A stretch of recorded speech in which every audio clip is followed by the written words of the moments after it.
Great. So we have a quorum. We have 5 members here for our October 24th meeting of the Warrant Committee. I guess we'll do sort of a roll call here, and if you're remote, announce it.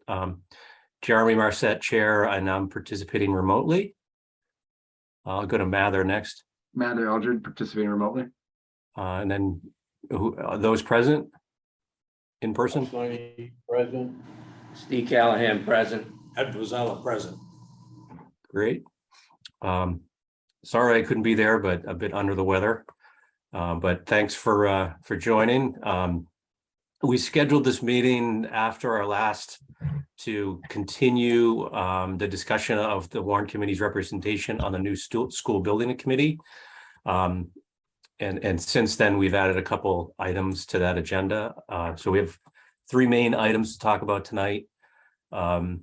One being the continuation of the discussion for who may represent us on the new school building committee.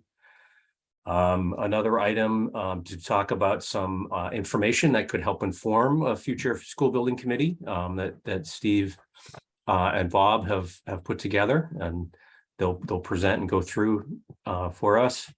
And then last item being talking about the budget forecast and budget calendar that Christine and her team has put together, and that's been sent around. So it's a general lay of the discussion tonight. I don't have a whole lot more to share as far as agenda item 1. Nobody's reached out per se to volunteer and step into the role. Mathers seems to be raising his hand here. Maybe we do have. I ran into Scott McDermott in Noon Hill Woods last evening, and I told him that I could be the person for the Warrant Committee to take on the role. So there are some caveats that I made him aware of, that, you know, it was kind of like, I'm really apprehensive about, you know, public opinion. I'm really apprehensive about being on the committee with the whole concerned citizens of Medfield thing. And I let him know about that and voice my concerns about that. But he's going to be writing a memo. Maybe he said maybe today or tomorrow or the next couple of days, and kind of formalizing my nomination, and he'll be announcing that. So I'm happy to take that role on for the first, for the first year. See how it goes. I'll see how it goes. I also kind of told him that if I started, my personality is kind of the guy who wants to see it through. I don't know if that's the case. It's a long process. We'll see. But I told him for now that I would be the Warrant Committee person on the school building committee. So. Wow, that's great. Thank you, Mather. You've certainly got my support. Great. From the claps I saw on the Zoom here, I think it's the consensus that that we welcome you as the representative. Cool. And certainly, balance it with your family life. Yeah. If it becomes too overwhelming, come back to the committee, and we can help support your involvement, our involvement. So it's nice to see something through to the end, but your kids may be in college when that happens. So well, that's the thing too. Yeah, I mean, who knows where it's going to go. So, right. But I said, I told him that I'd be willing to do it. I guess we're anticipating kind of a kickoff meeting in maybe January. So, happy to attend, happy to take feedback from the Warrant Committee, concerns, considerations. I'm certainly going to be kind of the conduit of information versus, the person making opinions. I will.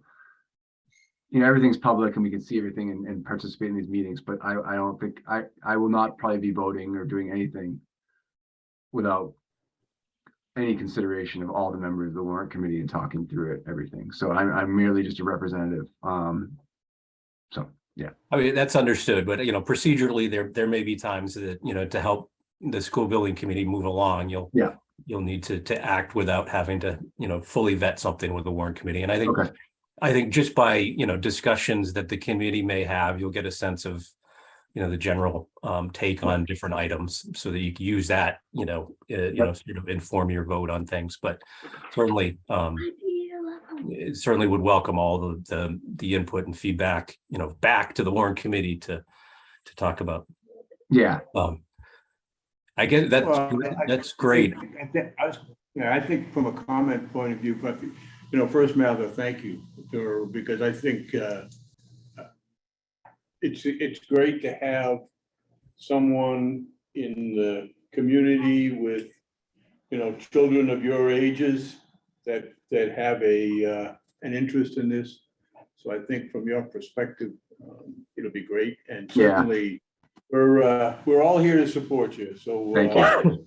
Thank you. Yeah, we'll definitely support you. I think it's a great. I agree with what you said. And he also, he has real estate background and project management experience. So I know. I read the reading. I mean, I could see the writing on the wall with all this going on.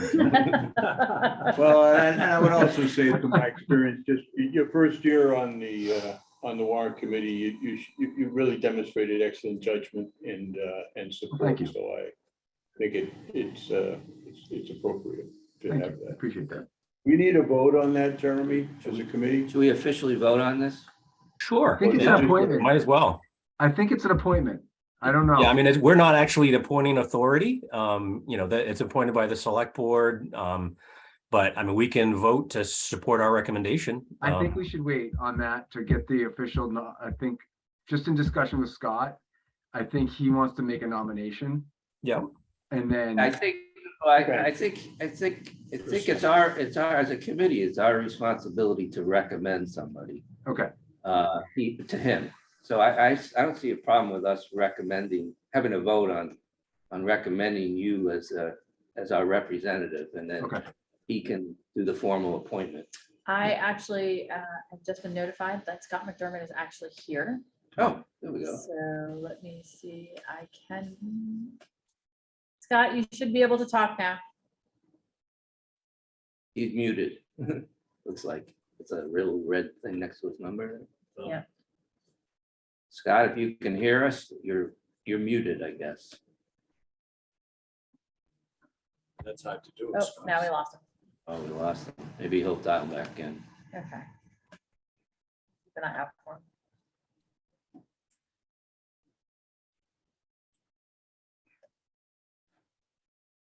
So all right back. I mean, I guess I'd entertain a motion. Okay, I'll make a motion that we nominate, or that we recommend to the moderator, Mather Elder, as our representative to the school building committee. Second that. Great. So we have a motion on the floor. All those in favor? Aye. Aye. Aye. Three eyes in person here. Okay, a little roll call here. So Jeremy is an aye. Mather, Aye. Bob, Yes. Ed? Yes. Steve? Yes. It's unanimous. You're our recommendations. Cool. Thank you. Thank you. So Steve, you're gonna have to walk me through your analysis. So. Well, that's a good segue, Well, what a right? great segue. If Scott rejoins us, we'll welcome him to talk to us. But in the interest of time, let's use the segue and move into our next agenda item. Just with that, I turn it over to Steve and Bob. Let me just start with a comment, and I'll pass off to Steve for the presentation. But a little background as we got into as we move forward, I spoke with Steve and Jeremy and suggested that putting together a financial picture of where we are and as we move forward. Really, the impetus for it was starting with the school committee meeting, and then the board of the select board meeting with the representatives from the school committee, and the conversation was directed towards what is the, what are the parameters and some of the financial parameters? And that, as the recommendation went forward. And I felt that there was a role there for the Warrant Committee, and I shared that with Steve and Jeremy, that we could help in starting this conversation by doing that analysis of affordability, I think was the term that was used in the Board of Selectmen meeting. And so with Steve's expertise, we put together this analysis. He's put together this analysis, which to date we've shared with Christine, we shared with Dr. Marsden, and we shared with Gus. So that's And Scott. and Scott, excuse me, right, and Jeremy, and we went over that and felt that this was, in each case, it was felt expressed to us that this was, number one, a useful document, and number two, that the Warrant Committee role in this process was appropriate. So as I said, Christine and Jeff, Gus and Scott. So the idea here is to give really a big picture on the financial position, modeling into the new school building committee. It's not meant to be a directive, nor is it meant to be a critique. It's really a what has come through as a starting point for conversation and where we are now, and give some guidance, I think, on the affordability question in terms of financial position. So with that in mind, before we went any further in terms of a public discussion, we felt it was important, and Jeremy and Steve have felt important, that we share this with the entire Warrant Committee and get a perspective from each member that, who's able to give it tonight, particularly. So as we go forward, it would be speaking for the Warrant Committee. Yeah, maybe I'll just, if you all probably remember back in November, almost a year, a little less than a year ago, as I was going through my due diligence on the prior project, I looked at these space questions, the cost spec questions, the borrowing cost questions, and I learned a lot going through that process. And so mostly around what are the primary drivers to the tax increase from a new school building project.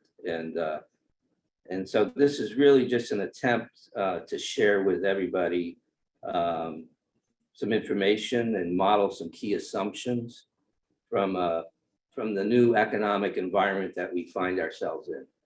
And the hope is that this will inform and educate and help everyone to engage in an intellectually honest discussion, conversation that's grounded in some key assumptions and facts, and hopefully level set everybody as we start that conversation.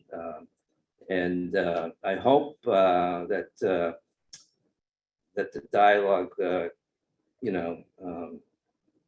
can benefit from what we have here. It's just information that we're sharing, and it's as the slide says, it's big picture. So we're talking about not precise not precise numbers. These are meant to approach it from a. There we go. They're meant to approach it from an order of magnitude, big picture perspective. And I reflected on, as Bob said, I reflected on the prior school building committee vote, and I listened to the Board of Selectmen meeting and the school committee meetings, and the question of why the prior school building vote failed in November. It didn't get the 67% at town meeting. There's, I guess, a difference of opinion on why that happened. I'm not sure we have a consensus around that. Some people voted against it because they disagreed with the location, the Dale contingent. And others voted against it solely because they were unwilling to pay for any additional property taxes and, or they thought the amount was too expensive. So again, I haven't seen any, real hard data on the real reason that we could rely on, but I assume that the new SBC will wrestle with that question.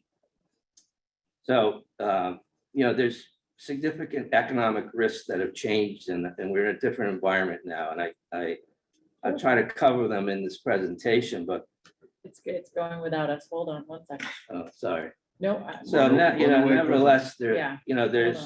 there still remains a, Let's go back.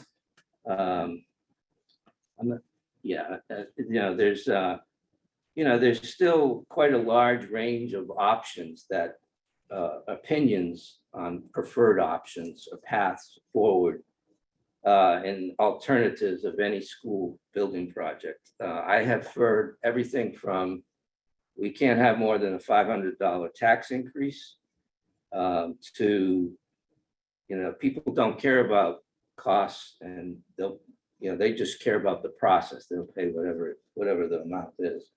So, last at the town meeting, we turned, we didn't get to the 67%. We got 65% of attendees approving an $852 tax increase. But so I think, and then there were other people who said that the proposal needs to have a smaller enrollment. There's some people might have thought that a different proposal would cost less if we did something different, that it would cost less and result in a smaller impact to the taxpayer. So what I'm trying to do with this is just simply educate and inform and provide a possible model to use in our discussions because, again, we want to have an intellectually honest conversation here about finances and related to what the options are, what the trade-offs are, and what the proposals are. So hopefully this can eliminate any confusion or misperceptions. And like I said, these are big picture numbers, it's order of magnitude, and it's really just to aid in a discussion or a dialogue.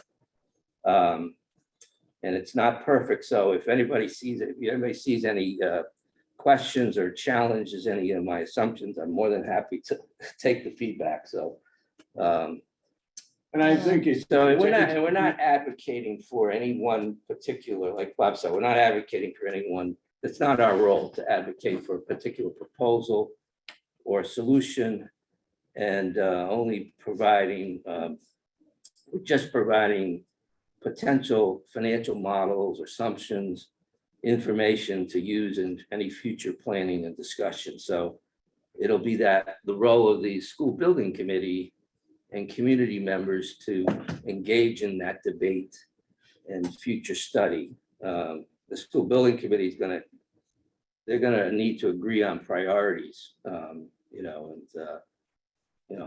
have a dialogue around that. So I think, Right. and as Steve goes through the presentation, I think one of the questions to ask of this is it addressing the right issues? And does it raise the right questions? Because the dialogue that will follow from that with the school building committee, that's the intent of this. Yeah. Is to start with an honest starting point. As you see in this first slide, it says guardrails, and that's what it is. So it's really what's possible and to give some guidance from a financial point of view, and then to move from there. So, I mean, on this slide, basically, as everyone knows, we've had, 2 years of free money, trillions of dollars of federal stimulus, and we're in a highly inflationary environment.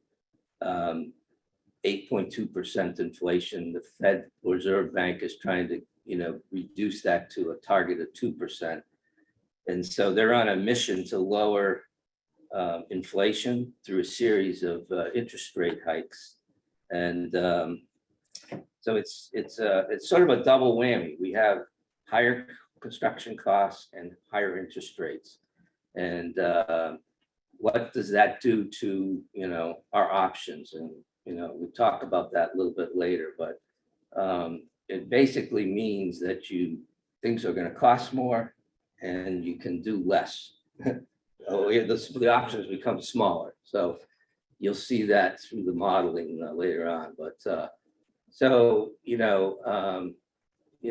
again, thinking about the art of the possible with these new constraints and what are those guardrails and what are the sources of project funding? Are we the type of town that can just not pursue the MSBA funding? Try to do this on our own and try to eliminate options that are not feasible. So that's really the next slide. I don't know if you can do the next slide.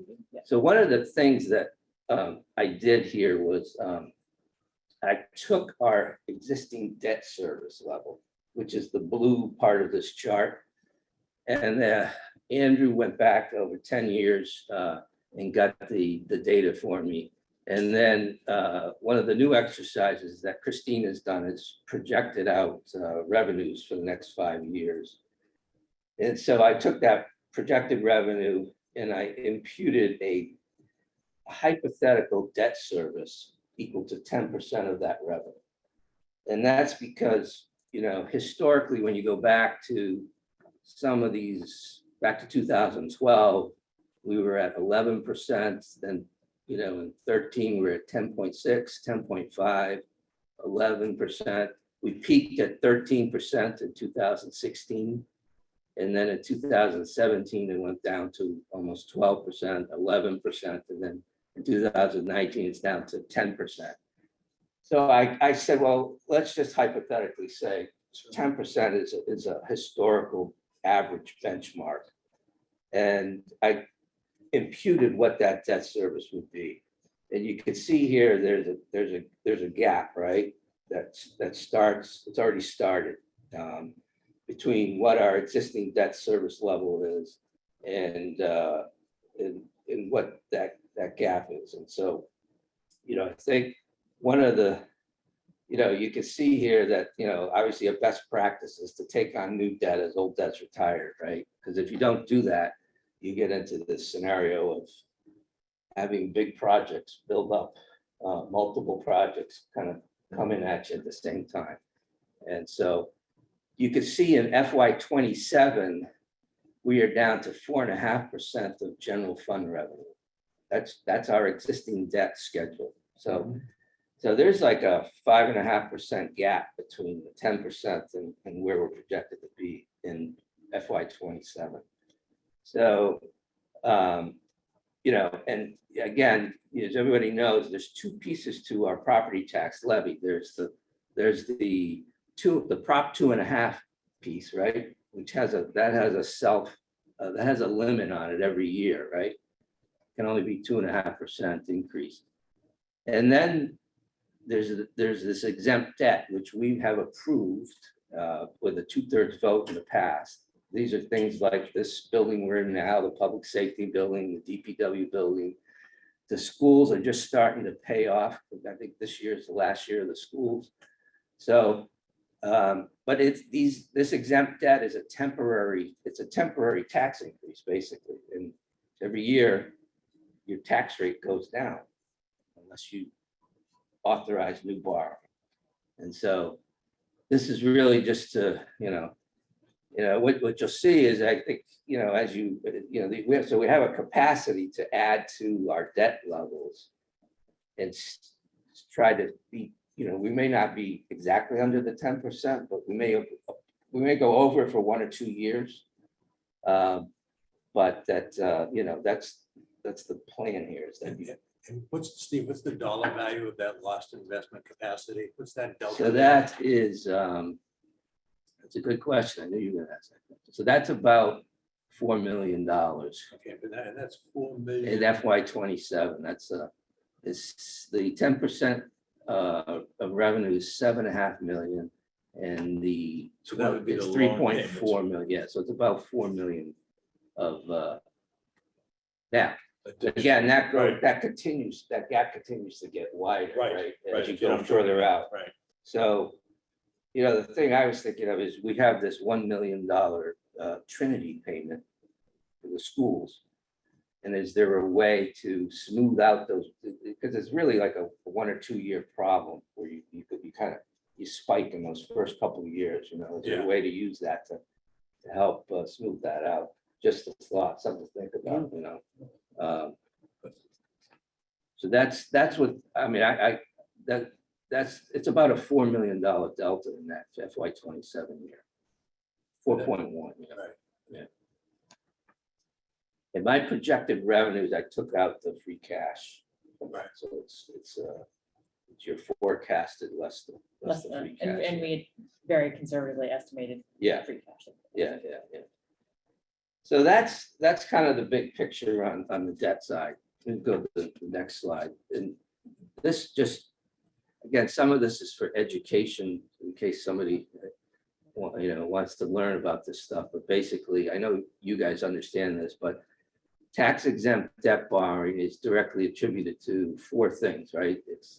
So that incremental amount is attributable to the dollar amount of the borrowing, which is construction costs and space needs, right? The interest rate at the time of borrowing, the term of the loan, and the method of amortization. Now, the construction costs, we really don't have any control over those. Space needs, we do. We do have some decisions we can make around that. The interest rates, we don't have any control over that. The term of the loan it's a decision, right? 20 or 30. I've modeled 30 because that allows you the greatest flexibility for taxpayer impact. And then the method of amortization, is level principal or level payment. So this is, really just, I know you guys understand all this, but it's more Don't for assume education. anything. Okay, it's more for educational. Yeah, purposes. just don't assume anything. So the next slide, I guess. So what I did here, I guess the next slide, you can go to the next slide, is, okay, so I'm going to explain this a little bit because this first column, the dark blue bar there, is the $852 on an average single family home. And that was what we did not approve back in November. Okay, so it was a $63 million borrowing at 2.25%, and the impact was 852. We did not approve that. So all I did was, and I'll explain why I chose these rates later on, but the rates, I picked rates ranging from 3.5% to 5. And I just ran some modeling about what the tax impact would be on an average single family home, the assessed value. In FY22, that's $720,000, 720,751. So you can see it goes up from, it ranges from like $200 to $400 extra, right? And then I did the same for a $50 million borrow. I think at one point a month ago in a selectman meeting, that number was used, and so you could see you barely, if you're lucky to get 3.5%, you're kind of just under the 852, but anything above that, you're over the 852. And then I did model, because that's like a $13 million difference on the borrowing. I said, well, what if you went the other way? What if it was $76 million borrowing? Right? Okay. I didn't get it on this slide, but I have the numbers. It basically ranges from $1,200 up to $1,500. So you can see it's, significantly higher. And that in my mind is as I think back, that's probably more realistic, because when we talked about reducing the 63 to 50, and I can just hear that discussion. We said we would have to cut out so much of the proposed costs that you couldn't build a school to accommodate even the current level of enrollment, never mind an expanded one. Yeah, well, we Yeah. could talk about that. Yeah. I have some information on that later on, but Right, I just, I picked 76 because I said, well, if you just adjusted space Right. for a lower enrollment and you right-size the gym, you might get $8 million out of that November proposal. And so that's how I came up with it. I took the Really? 82 minus 8 and I got to 76, but Yeah. so that, anyway, these are just benchmark, kind of right. just order of magnitude type stuff. So I think the next slide will give you an idea of, one of the numbers that's been tossed out there is that we can't have more than the other approach is that we can't have more than $500 tax increase. So what I did is I again ran the model and backed into what does that, if that's really the only amount taxpayers are willing to pay, how much can you borrow under the different rate scenarios? And you can see it ranges from 25 million under a 5% rate scenario up to 30 million if it's a 3.5% rate. So keep those numbers in mind, 25 to 30, you'll see them later on. The next slide is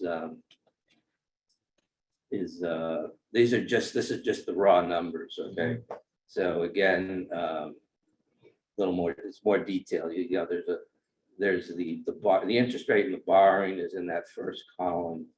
The bond sale date, assumed bond sale date. So you can see that first light green one is the 2.25, $63,852 increase, right? That, and then, I also ran like if somebody wanted to limit it to $500 back in November, then the only amount of money you could have borrowed would have been $37 million. See it's the green one under the maximum tax increase of $500 per household, 2.25. So 37 million compared to So it's 63. it's 2.25, 37 million. So that's, Oh, yeah. so you can see like the Right. first year property tax increase is the exact same number for all those borrowing amounts. It's 2,065,000, right? Because you're At what- limiting. At limited what to rate is that 500. maximum? 30, What's that? at what rate would be that maximum? So the maximum tax increase, which that's the bottom. No, but what bottom would the rate of the row. loan be? At what interest rate? Well, it depends on which row you look at, right? Okay. So I ran all the scenarios. So Okay, see the bottom brown, that's the brown colored one at the bottom of the chart. yep, It starts out at 2.25, 3.5%, gotcha. 4.5%, Okay. 5. I see what you're Then it saying. has the borrowed amount. So Yeah. at 2.25, if you wanted to limit, Got it, got it. in November, when rates were 2.25, if you only wanted to have a $500 tax increase, you could have only borrowed $37 million. Right. Okay. And as the interest rate changes, Now we're at that 24. amount of borrowing reduces from 37 million. If it was at 5%, it would be a little bit like 25 million. Yeah, I see Right. that. Okay, that's what I was, yeah, that's what okay. Yeah. That's the assumption of, we can only put on the taxpayer $500. But you can see going back to that, the 63 million, because people will be anchored in that, right? Oh, yeah. Right. Oh, yeah, So that's, you can see that difference, that if you look at total taxpayer cost, there's like a $20 million, between the 2.25 and say 4%, there's oh, almost like a we're 20 million difference there. it's- Yeah, and that's making the assumption that 63 million is static. Yeah, And Right. it doesn't account for any cost increase, right. any of the cost increases. Right, exactly. Yeah, so anyway, I know that's, don't shoot the messenger here. No, I'm no. just trying to. No, Again, these aren't- no. These aren't answers. These are, Yeah, this is information. Yeah. So if you did a $50 million borrowing at 3.5%, it would be at $824 in the current Right. environment. Right. Yeah, but keep in mind, as you all know, we did we did warn them about these risks at the Well, town meeting, absolutely, right? yeah. So I mean, it's just unfortunate they've come to pass now, but, so anyway, we want to go to the next slide. This is a technical rate volume analysis. Yeah, This is the rate exactly. part of it. So at interest rates, I mean, so I remember I used this range of 3.5% to 5%. So, the real question is, where will rates be in 2 to 3 years, right? Not today, not next month, but whenever we get around to doing our schematic design and having another vote, right? That's kind of when we tried to lock in that 2.25. We were gonna, if we approved it in November, we were gonna borrow it in January, 2.25.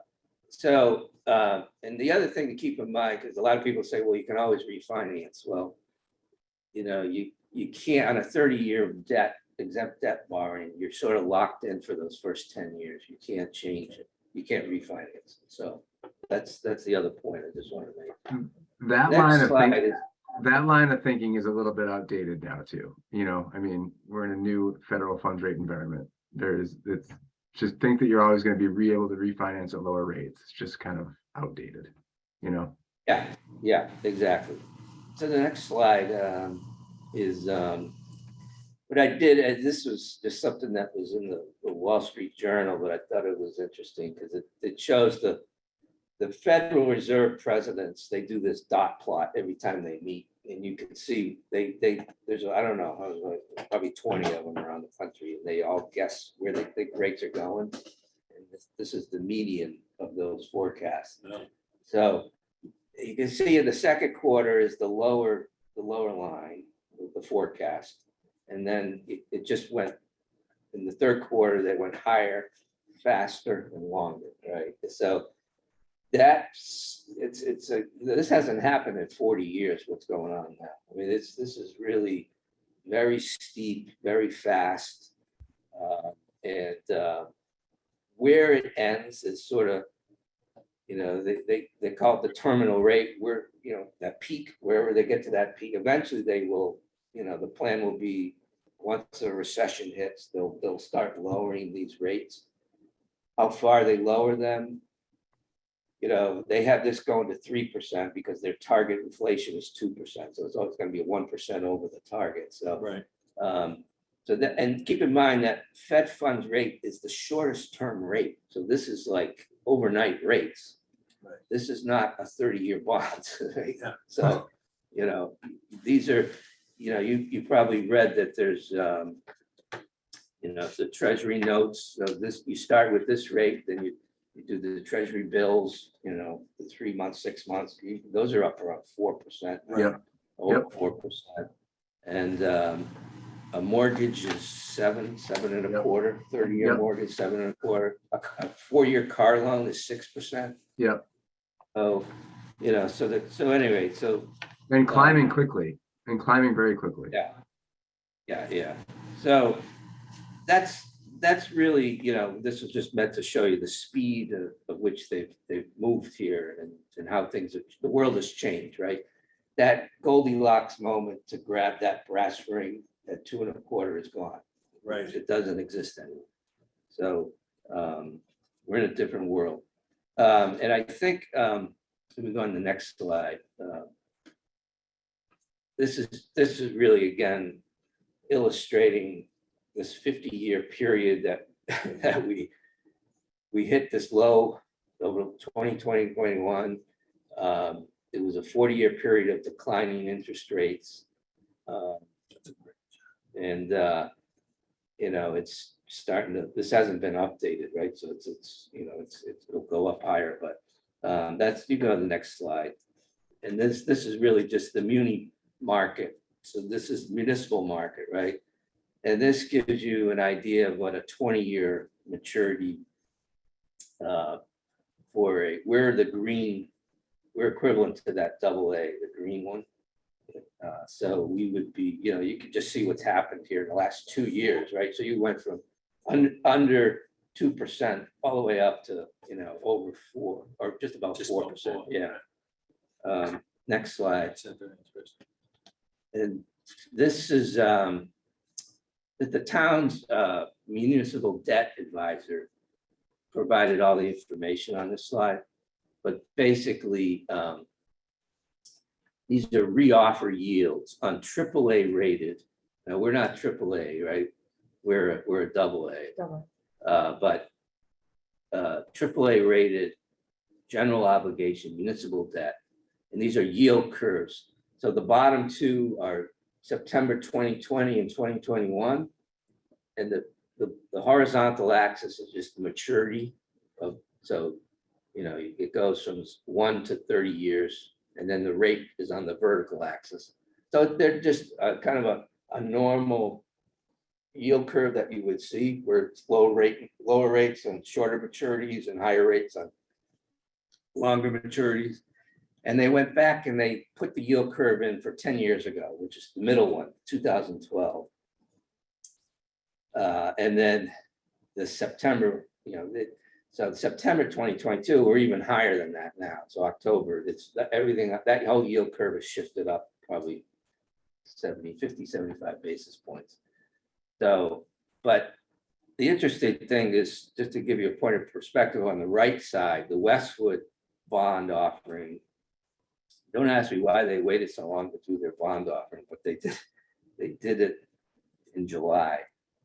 And it was 3.79% for a 30-year bond. Nantucket did theirs. They're AAA rated. Both Westwood and Nantucket are AAA rated. Nantucket did a 20-year bond at 3.86. So a 30-year would be even higher, right? Right. So they did a 20-year at the end of September. And then Hilltop, I just put in here a quote Hilltop gave us, that just to give you an idea of the movement in rates in the last year. We took bids on a 30-year AA, which would be equivalent to our rating this week, and the net rate was 4.25%. This time last year, the 30-year debt was selling at under 2%. So that's, we can go to the next slide. And so this is, again, a historical 12-year yield curve for a 30-year, AAA 30-year muni debt. And you can see, I put a little red box around this period of the end of 19 to 2021, which is really the free money period. We're not going to see that for another 50 years probably.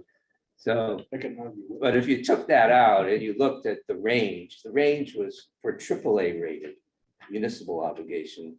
It was kind of like this 4.5% to 3% range.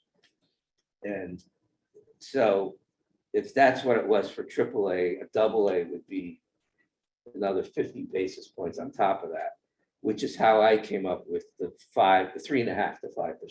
So that's how I again, people could question that and say that's not. You can put in your own number. Yeah. Right. So we can go to the next slide. I think that, the point that, so that's interest rates, right? That's, so far we've just talked about interest rates and the impact on the tax impact, right? Now, I thought, a discussion about, well, if you assume those are the amounts you borrow, what's the amount of space you could build for that, right? Like, what's the, and agreeing on things like enrollment and educational program and space needs. Those are the big priorities that people need to have a debate about and a discussion about. And I think the next slide. So, this just gives you a summary of the enrollment. There's nothing surprising here. I think the WELOC proposal had 574 in it. And I just split it, to 2 grades. And the current enrollment is at 391, and the NASDAQ projected enrollment for 2032 was 417. So, the next slide gives you, this is just what the program space area is. This is right from the schematic. This is a MSBA submission, right? So this is what we paid all these designers to come up with, and architects to come up with. You can see the core academic. And the reason I put this in here is because I think there's a misperception that because the enrollment was so high, that we had all this extra space. Right? And you can see here that there were 26 classrooms, right? That just the general classroom of that 27,000, 23,000 was for general classrooms, and there were 26 classrooms. And you know, it's about a third of the total space. Right. Okay, so 2/3 of the space is, you know, special ed has some, you know, some tie to, you know, the number of students, but it's not dramatically different, right? You're talking 1 or 2 extra classroom spaces, but you know, maybe there's a little extra, couple thousand extra square feet in the gym, but everything else is like, you know, you can see you got to have a dining room, you got to have a Right. gym, you got to have a space for custodians, you have to have a music space, and and then there is this net to gross factor, which I'll talk about later, but basically there's, you know, there is a I'm told that, you know, this is what all the designers use. They use this ratio of 1.5 when they're going through, you know, so you decide what all your net area is. There's a ratio of 1.5. And that gets you to your gross area. It's in the MSBA rules. All the designers have a trouble getting below that. So it's kind of like, you know, they struggle to get to that. And it basically allows for, you know, the hallways, the Right. bathrooms, the wall thickness, the HVAC systems, you know, all the mechanical stuff. Right. You need, you know, the building has to operate, right? So you need all this other space to make that work. Get your load factor. And so so if you go to the next slide, but because Jeff at one of the selectmen meetings had thrown out a 450 enrollment number, I just tried to look at what the space needs are, right? So let's say it was 450 just for the general classroom. This is just general classroom, 450. You know, I think we came up with 417 was the NASDAQ projection. So I said 424 just to keep it simple. But you can see here, it just goes to the policy of the school committee is 24 kids in a classroom. You come up with the number of general classrooms, you round it, right? You can't have a half a classroom, so you round it up. And the minimum size to a classroom, the MSBA minimum is 900. It's a range of 900 to 1,000. I picked the low range. I said, okay, let's do 900. You can see it's between 16 and 18,000. So let's say it's 18,000 square feet net floor area. Right. For just kids in seats. Right. Not the rest of the building. Right, and that's the 900 was from the prior recommendation. I think it was over a little over 1,000. I think we had 950. 950 was it? Yeah, I right? think it was 950. And if my memory serves me correctly, the incremental for that 570 something, the incremental number of classrooms was 4. It's 6, right? it Because we had six? Was it 26. Was it 6? Well, Yeah. okay, so I came up with 20 in this example, right? Right. And then Right. in the, it was 26, so there's Okay. 600. So the So 6 that's just how I classrooms. did my math. So Right. if you took 6 classrooms times 900 square feet, that's 5,400 square feet. Right, I said, well, there's an extra, say there's, if you said you only have to build a gym to the guidelines, that's Right. 2,200 square feet. So that's 7,600 square feet. Use that grossing factor of 1.5. right, That gets you to 11,400 square feet. Gross square feet. okay, And then I used a $700 per square foot. If I said 11,000 times $700 gets you to $7.9 million. It's kind of, That's how I came up with No, that. no, So, that's, just to step back for a minute because this is some really important stuff and it's coming on quick. But from my perspective, that sheet that talked about, can you go back one to this is from my perspective, this is a decision article or element. You can start from the core academic space, which Steve just, came up to on the 18,000. The school building committee will meet with the school committee and the superintendent and decide, well, maybe we can't have 24 students, maybe it's 30. Those are the kinds of things that you come in, but, but to make the assumptions as you go down, saying whatever it comes down to, if it's 18,000 square feet, now the incremental square footage that come in, which included, special education, art and music, health and PE. There was a discussion, a lot of conversation about the size of the gym. There was a lot of conversation about art and music. There were a number of people who spoke up about special education. The media center, all of these items are what I say are questions and discussion items that are going to come forward to the building committee. Right. Yep. that form this. So if we come back and say, no, we're not going to have an art and music area in the elementary school, then you do the math. But Right. those are the kinds of things. So again, these are not answers. This is Yeah, what it was. It's just information Correct. to inform and stimulate a discussion. If you could go to 2 slides ahead. Yeah, this one. So this is the one I wanted to get to because in the left column here is the WheeLock proposal, right? The 575.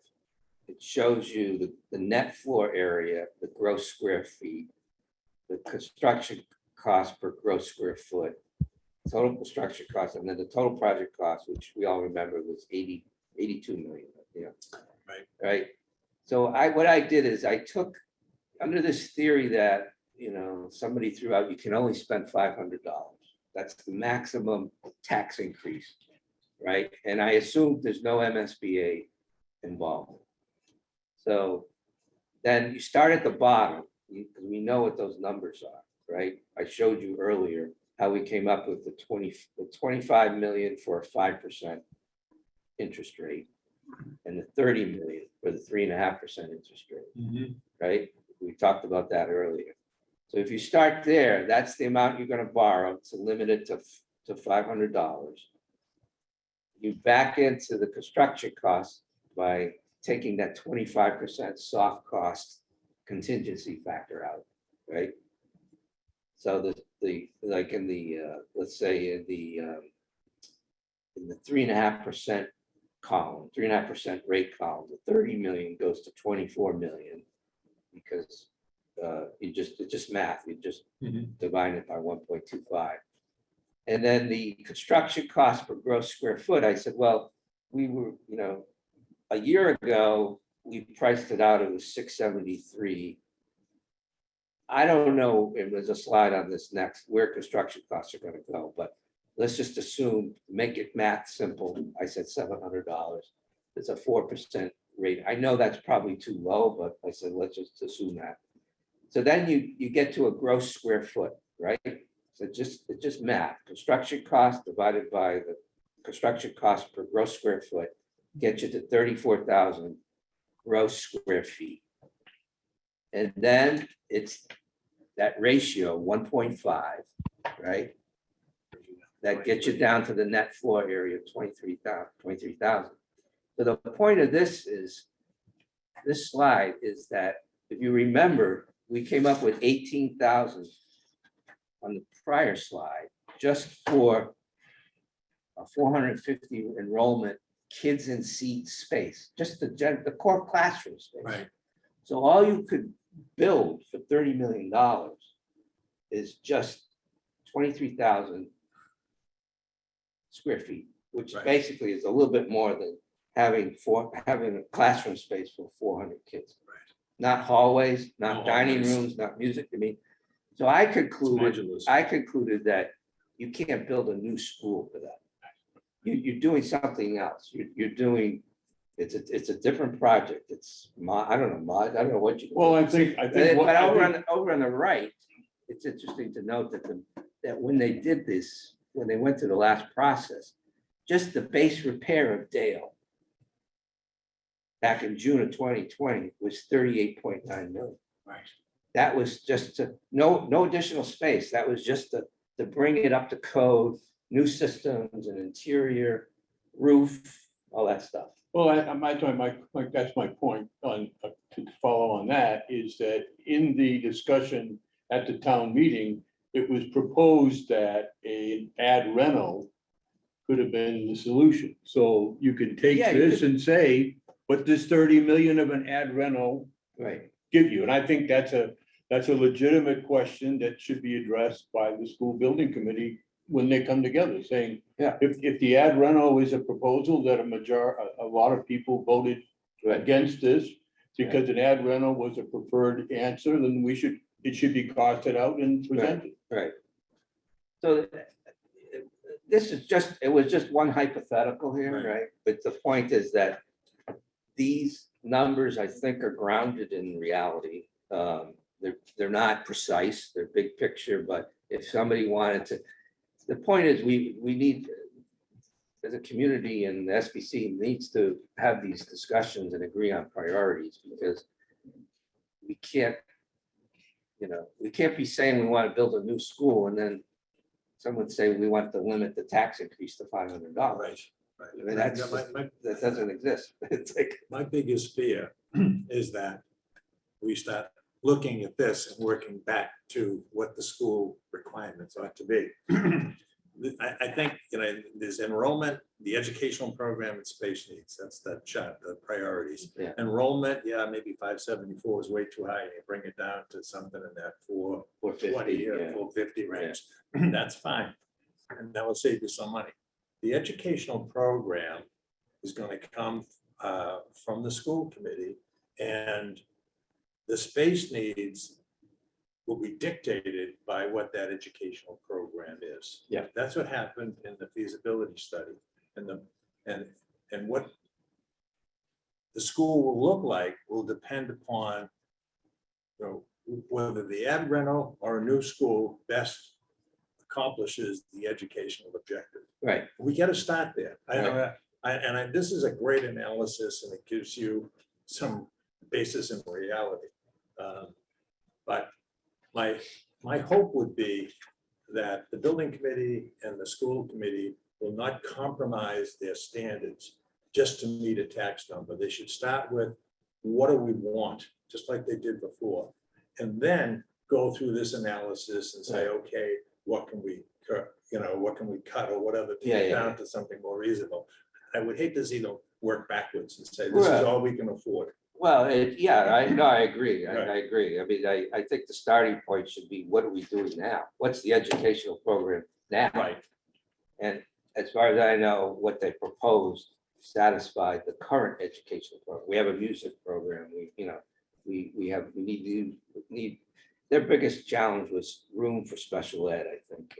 It's Well, they just all- space yeah, needs in general. Yeah, and they also want to introduce and utilize when they were talking about utilizing the geography, the area around the school for more outdoor learning. Right, So they did have, it was multiple objectives. we could go to the last slide here, which is basically just, because on this question of the $700, right? Is that the right number? I don't know. All I know is that this chart is from the MSBA website. The dark orange line is that's basically the average construction cost. All these little red, orange blocks are school projects, right? So the dark orange one is the average. And you could see there was a very short period of time where it went down slightly. Yeah. for the most part, it's gone up or stayed level, right? And they haven't extended that line past 2020. So you could figure out where it's going, right? I mean, it's not a surprise. So, and then the last thing I'll just mention is that, Westwood came in over their schematic design number was 622.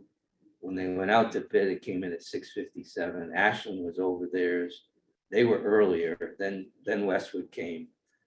And then Amherst, which had a failed vote, they had a failed MSBA vote back in, I think, 2017. I'm not quite sure exactly when, but they restarted it and they're back in the MSBA program. They're at 737 for a 575 elementary school enrollment, over $100 million. Right. So, but the point is, there's a lot. Tisbury had a 50% overrun in their approved budget. That was terrible what happened there. I don't know how they got that approved through the town. But, and then, so that's the point of this, is that you would expect, if we went into a recession, that there'd be some softening in the rate of these increases, right? But the contractors would be hungry for work. Maybe they'd be more aggressive in how they bid stuff. And probably depends how many school projects are going on at that time. But it's not a good history of them really declining, right? I mean, so this is again another input to the modeling that people have to. But there's all sorts of appendices here. Maybe we can put this on our website. I can put it on Put it I on don't, the do you think we should? Need some feedback now. I mean, if people want to check out the appendices, if they want to get access to it. I mean, it's a draft, it's not final. Well, I mean, it's What- certainly, what- I mean, I mean, we've it's talked part of- about it here at our meeting. So I mean, this is a public record. So it's right, available. it is public record. But I mean, we can, Correct. it's up to us as a committee whether, what we want to do with this information or how we present it or endorse it or however. But I think it's very informative in It's that awesome. it really, I mean, for me, it just helps hopefully sort of with some of the expectation setting up front as far as what's sort of realistic and trying to learn from the last experience Yeah. and going forward. So what Yeah, and I, what I learned from the last experience with a number of things, but, relative germane to this, one is a lot of criticism on process and public input. At what stage, specifically, and so I think getting this type of information out and starting the conversation now would, it's gonna create a lot of questions, which is what I hope it does. Yeah. I think that, specific to the Warrant Committee, we were given credit for having the meetings and told we had them too late. So I think it's important that we have this information and we address it front end rather than the back end. And again, not from the context of providing answers and solutions, but raising the questions that we anticipate and giving the public the opportunity to take a look at this and raise those questions as well. Yeah. But does having this document out there create policy? And, Well, I think, well, certainly from my perspective, that was not the intention of what we tried to do. right, I think I said that in the beginning, that these are just, it's just a hypothetical modeling exercise, right? And so with what I think are realistic, assumptions, but if people disagree with those assumptions, they can come up with their own. Right. But I don't think we're saying anything about what the educational program needs to be. No. What the amount of the borrowing needs to be, what's the right tax impact? I mean, all those questions the SPC is gonna have to wrestle with. And, are gonna have to. Right, and each one of those questions has a dollar amount attached to it. And that dollar amount extends to the total cost of the project, Right. which in turn extends to the impact on the taxpayer. Right. Yep. So I think that, you can use any number of variables you like. I mean, even in Steve's presentation, it gives you 5 different interest rates and, and amounts of borrowing. I think, from the perspective of, we're not making any decisions. We're just putting it into the context of, hey, this is what you had and we voted it down. And here's where the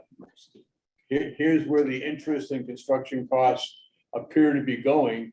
And here are the factors that contributed to those variables.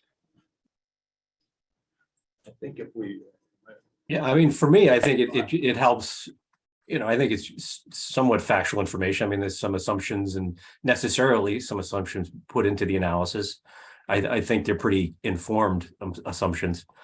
But for me, I think it helps just put some of the numbers or some of the things that might be tossed around in the public discussion a little bit more in context, like, this $500 a year increase to property tax, kind of what does that actually mean? And I mean, from this analysis, it's not really, it's not, you're not going to get a new school for that. It just doesn't work. It's And I impossible. think, it raises the question, for example, do you pursue an MSBA approach or not?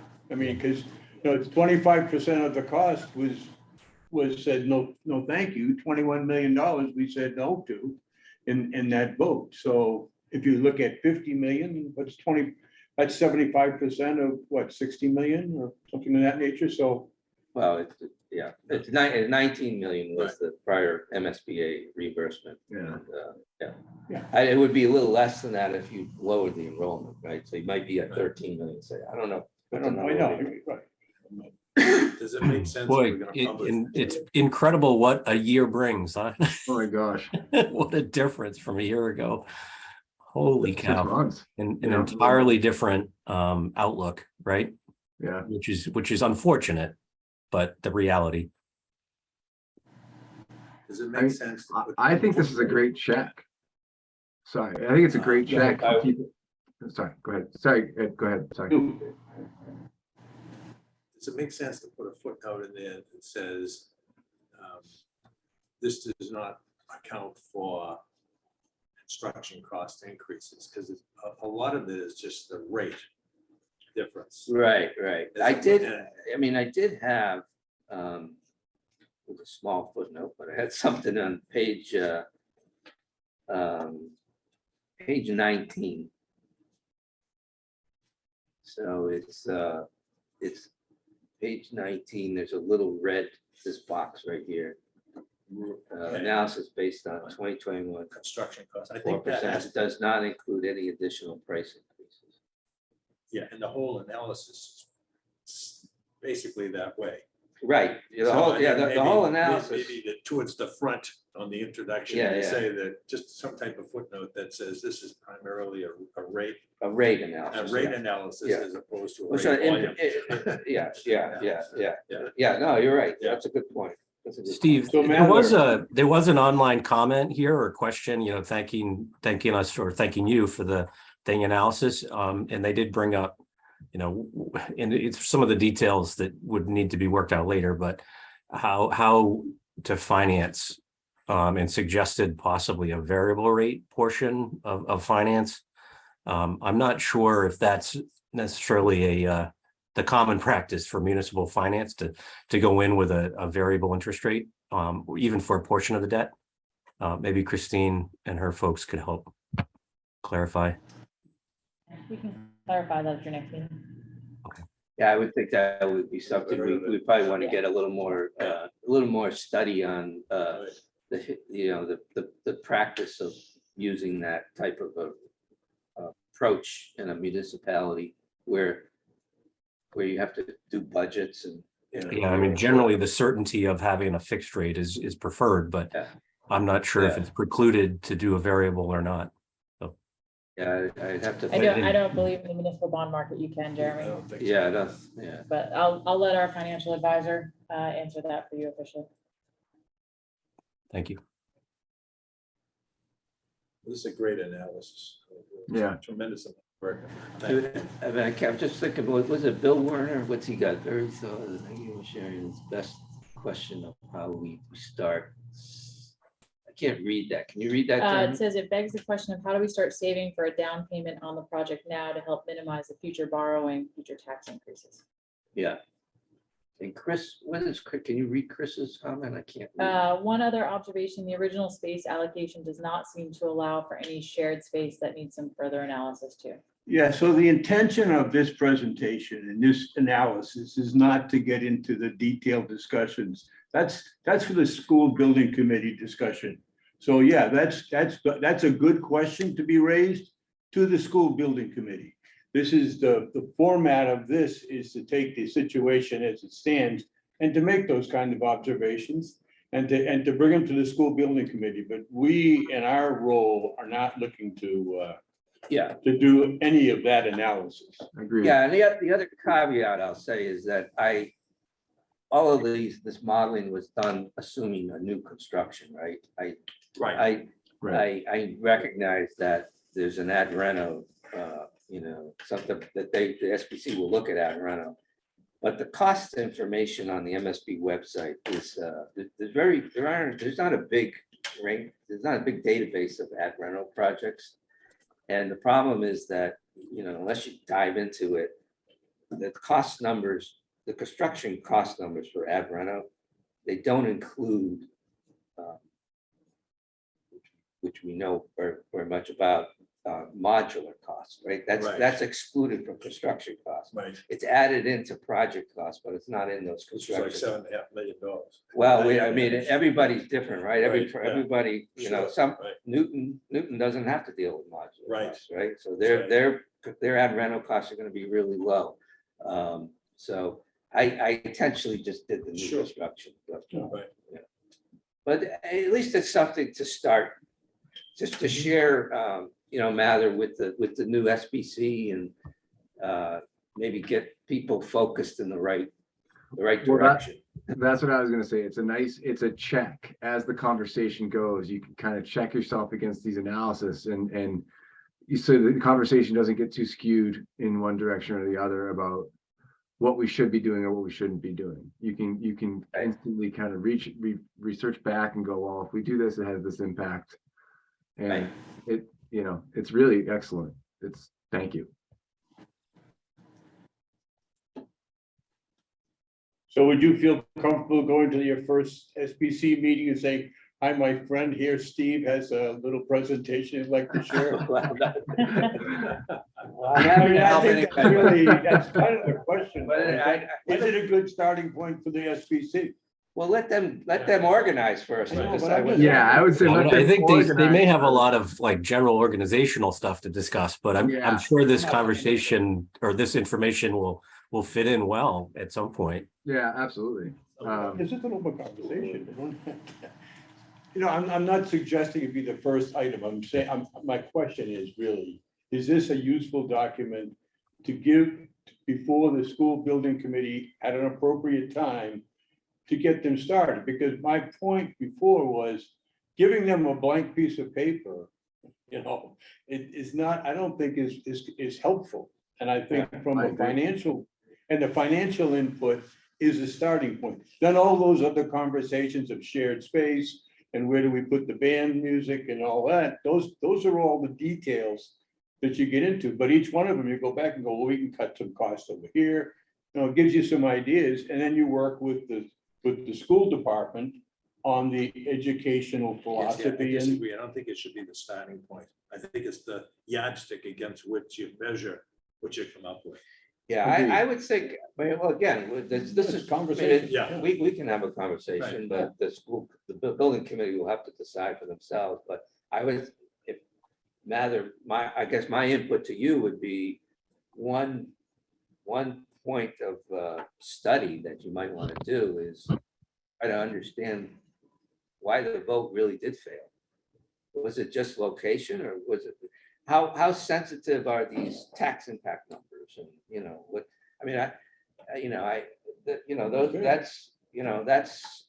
that's something that I would think somebody would want to do some research on, or, you know, understand a little bit better.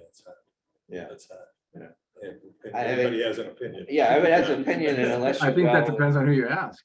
You know, I mean, it's subjective, but I think, you know, for this, I think this is a valuable tool to be introduced at some point. I don't know, without knowing the committee and knowing how it's formed, when that's going to be.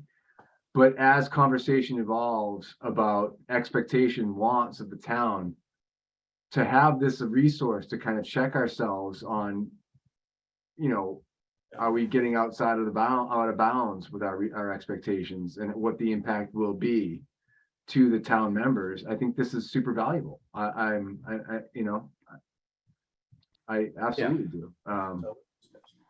Yeah. It's real data. Instead of having a subjective approach and being, well, what would that do? And spinning 3 meetings on what would this impact have on the finances? We have it, you know, we have that answer right now. We can fit it into the parameters before we start kind of going down the rabbit hole of all these other hypotheticals. I think it's valuable. I do think, I just don't know when the right time to introduce it would be. Yeah. Yeah, that's fair. Yeah. Okay, so I don't know. I mean, this is a public document. We just went through it, so I guess we could. And you own it. We could put it. I mean, on I our guess it website. is introduced. It depends on when we adopt it, when we start Yeah, looking yeah, at it. I mean, we could put it on our website if I'll put it on. people want to. Not a problem. Well, thank you, Bob, and Steve. That Yeah, it's great information. Thank you for putting all that together and going through it tonight. You can thank me for generating the idea, and Steve did all the work. I can guarantee you. I learned a lot out of this presentation, but he did a great job, Steve, and I really appreciate it. Yeah, it's wonderful. The work you put into it. Well, I mean, No, I yeah, appreciate your initiative and ideas. my friend Steve, he's wicked smart.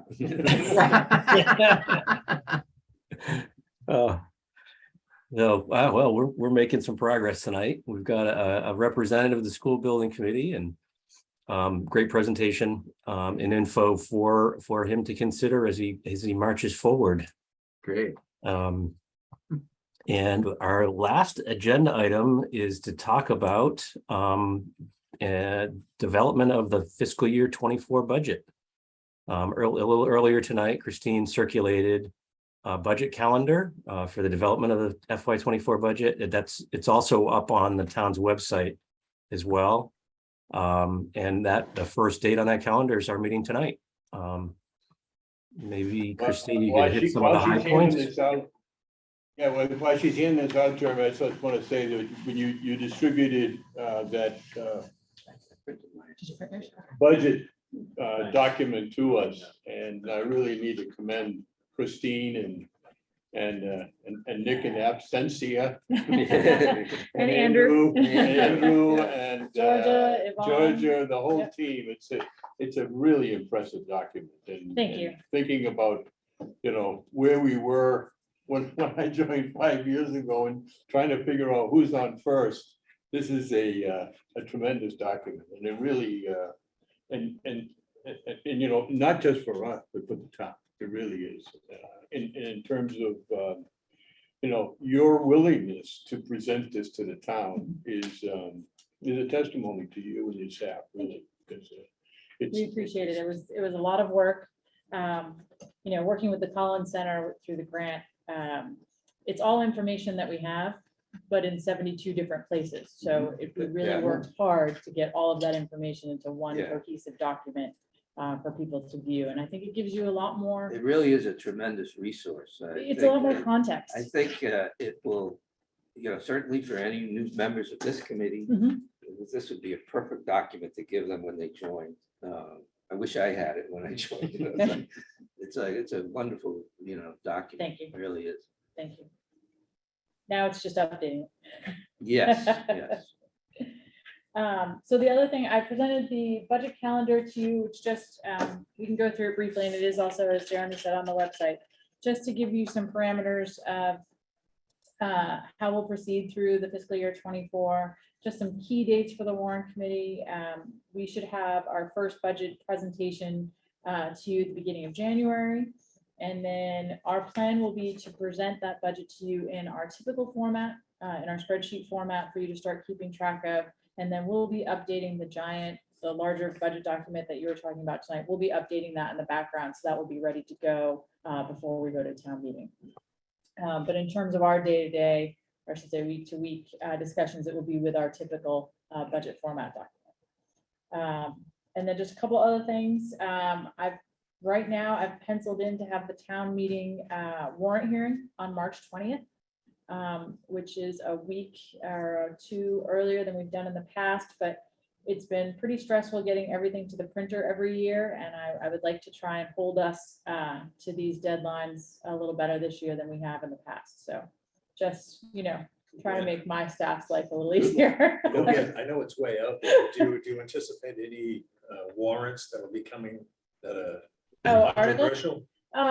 So I think I don't know if you call it controversial, but we do possibly have a dog leash bylaw, which tends to bring out people to town meeting. I believe you're familiar with that, Mr. Oh, that Mazzella? came back around, huh? Okay.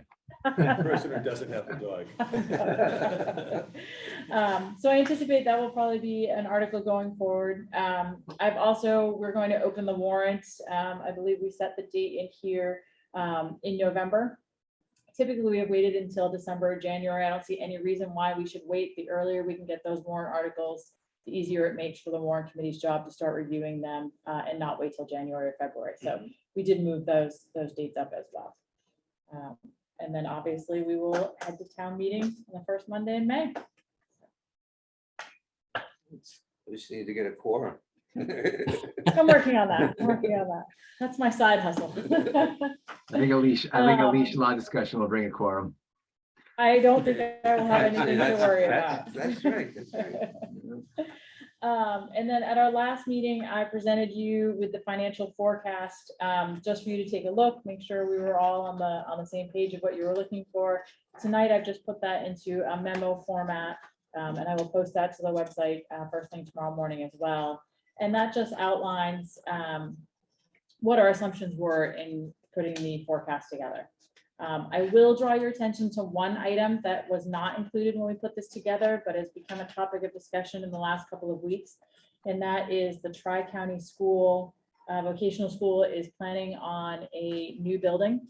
And they are currently looking at, I believe it's the last estimate I had, my meeting last week was 316 million. So that is something we need to put on our radar as well.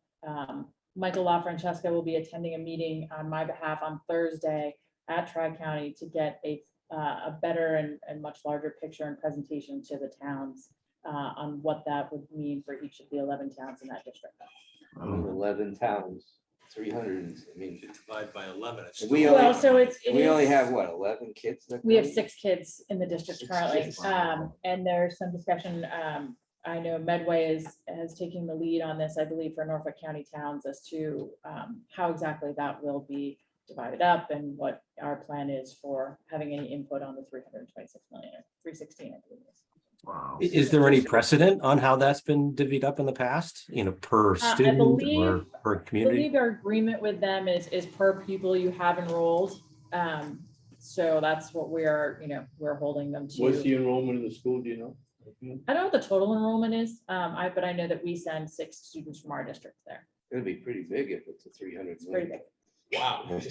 Well, Yeah. good Jim. So if anybody's available, you're also welcome to attend the meeting on Thursday. I can send you the information out. Unfortunately, I have a department head meeting at the same time that we have an outside vendor coming in, so I'm not able to attend, but Michael will be attending on our behalf.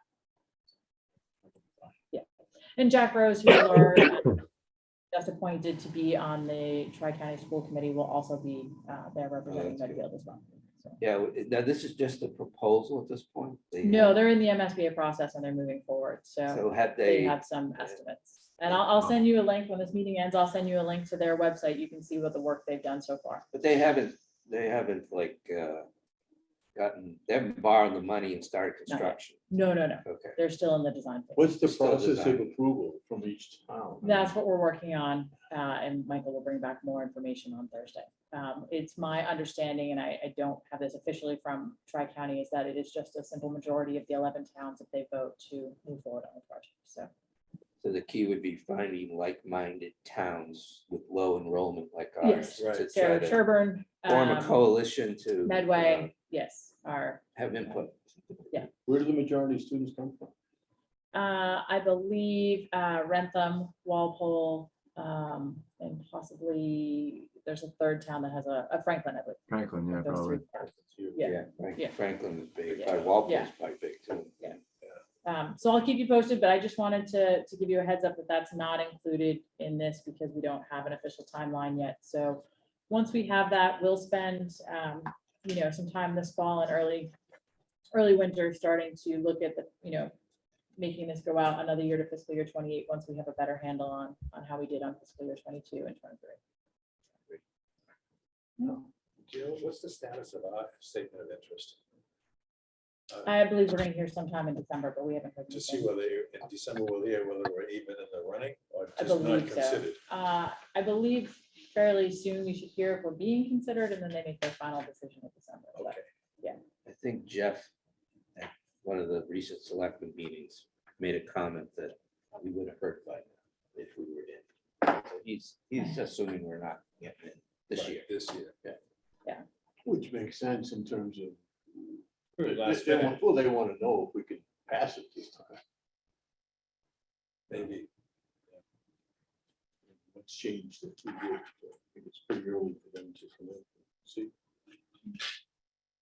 so that's all I had. Okay, this great. evening. Did anybody have any questions on the budget forecast or anything? On what Christine sent us or gave us last meeting and what she submitted today? I'm Nothing sure we're changed. gonna have ample time. Well, we'll have time. folks will have it going forward. I had put together a list of budget assignments, but I've just decided not to send that out yet. And that I have some news to share. I may be stepping down from the Warrant Committee out of necessity to take on the role of the town administrator for the town of Sherburne. So there's a conflict of interest there that would preclude me from carrying on the Warrant Committee. My first day would be November 28th, so I may have one more meeting with you, depending on when the Warrant Committee decides to have their next meeting. But just wanted to let everybody know there. I certainly have my recommendations as far as who your next chair could be. I think Steve would be a wonderful chair and could certainly step into the role without missing a step. So I haven't talked to him about that, but just kind of putting that out there now. There are a lot of choices that we could make, so it's not just been on Congratulations. the committee. I've been here for 1 year, so there's people with more seniority than me, so. Well, that's, 1 year currently is actually one of the longer term serving. 5 years. In any event, that will be up to you folks to decide, but I think Steve, you'd make a great chair, but in any event, I did have some draft assignments for budget. I'm happy to share that, but can certainly, pause and allow the committee to kind of formalize itself, as I have to step down. Well, congratulations. Yeah, congratulations, Jeremy. Thank you. Yeah. Yeah. Wish you the best of luck. That's, Thank you. Yeah, looking forward to it. Pretty exciting. That's awesome. yeah, that's exciting, very exciting. How big of a budget do they have? They similar It's to a ours? smaller budget. It's got all the same pieces, but it's smaller. It's a smaller community. Okay. Christine just indicated, I guess I just picked up on her throwing in Sherber into the mix of the tech school. So that's interesting. I was trying to give you a little heads up, but I wasn't sure if you were announcing tonight or not. There's one member of your coalition. But they have an advisory committee in lieu of a warrant committee. That's what they call it, but a very active advisory committee, 5 select board members. But similar community, but a little bit smaller. Awesome. Good luck. So that is, I don't think we have any meeting minutes to approve. I'm sorry. I didn't get those completed from our last meeting. A little out of condition the last few days. And it's kind of all the, does anybody have anything else to bring up tonight that as a heads up for future agendas or any other news? No.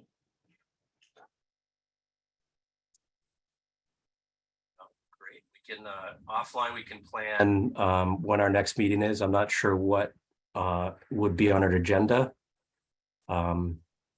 Other than talking about the committee's reorganization going forward. So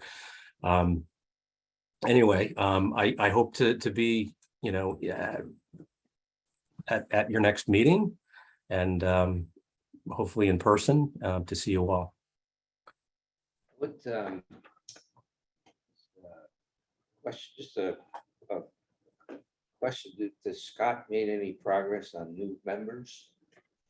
That would be down to 6, I guess, right? Yeah, so he wasn't able to get back on, so we'll get him on. What do you do for a quorum of 6? You need 4. 5. Oh.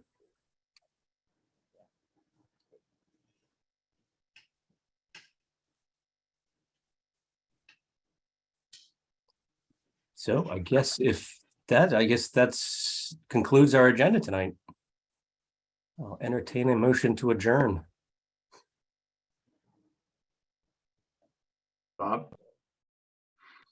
Go ahead. No, we'll break tradition here. Motion adjourned. Second. All those in favor, Mather, Aye. I'm a yes. Ed, Yes. Steve, Yes. Bob, Yes. and we're adjourned. Thank you all. Thank you. And take care. I'm gonna go to bed. Get better. Get Thank you, better. everyone.